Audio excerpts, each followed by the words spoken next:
Porn. What's the good news? I'll be honest, it's easy, at least as a Christian, to look at our porn-saturated Christian culture.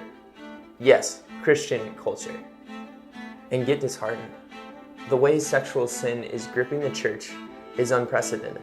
Abstinence to addiction, porn, prostitutes, hookups, meaningless sex. Wait till marriage to have sex? What is that? The news is heartbreaking. 12, 11, 10, 9, 8. The age for first exposure to pornography keeps getting lower. It's unavoidable no matter who you are, what church you go to, what friends you run with. Making it personal makes it awkward. But in a room of 10 people, probably 5 out of those 10 people look at porn regularly. This is just an average and perhaps a generous one. 50, 60, 70% of Christians struggling with porn. What's the good news? How can there be any good news? The problem is devastating.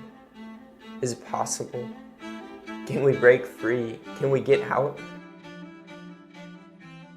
As we stare these hard statistics in the face, here's what I would say to the church. As surmounting as the sinful plague is, there is hope. God restores. The problem won't go away overnight, and positive change will come slowly. So what should we think in the meantime? With porn, here's the good news. It is forcing the church to have a better theology of sex. See, for many decades, back when our culture showed deeper entrenched roots in evangelicalism, people were doing similarly Christian things. Go to church, obey the good book, and oh yeah, don't have sex till you're married. That was like 50 years ago. It was get married young, enjoy one another, start a family, repeat. We were mindless drones. We never got behind the why about sex. But here it is. As sexual distortion has increased, pain, disorientation, and disintegration has also increased. The more we use porn, the more we see its ruinous effects. This has forced us, yes, the church, to really understand what it's all about. Not, don't watch porn, have sex before you're married because I say so. It didn't work. But here we are. This is what's so encouraging. Out of the ashes and the darkness and the brokenness, the church is rising up. Resources upon resources coming out about sex. Yes, it used to be awkward, but now it's necessary. Not to see what we're against, but what we're for.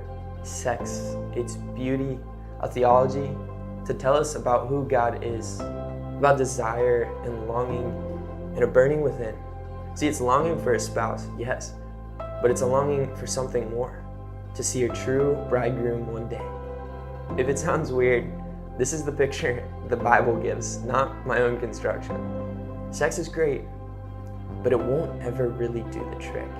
Sex is great, but we have a deeper longing. A longing to be reunited with our Creator. So marital love, yes. Let it overflow. But then, see all that love? Yeah, look at His love. We've heard it before. Don't watch porn. Bad, bad, bad. It destroys.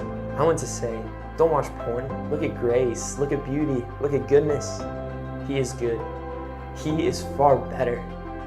If we could grasp it for just 1 second, the intimacy and passion of sex must take us somewhere. It must take us to the ferocity of Jesus' love for us.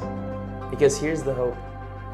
Here's the hope we so desperately need. Deeper than a perfect obedience in our sex life, deeper than every lustful thought and wrongdoing banished, the hope of the gospel. The hope of a God who loved a sexually broken people, wreaking havoc and introducing shame. There is a God who is for us. Because just as sex shows us about love, in action, all passionate, God's love is more so. More passionate, more relentless, more extreme. That's the gospel. Not that we've loved God, but that God loved us. A groom chasing down his bride. So rejoice in this good news. Rejoice in a recapturing of our sexuality. Rejoice in pursuing all its beauty, all its goodness, in spite of every counterfeit. Porn and all its bad news, there is good news. With everything it distorts, He redeems.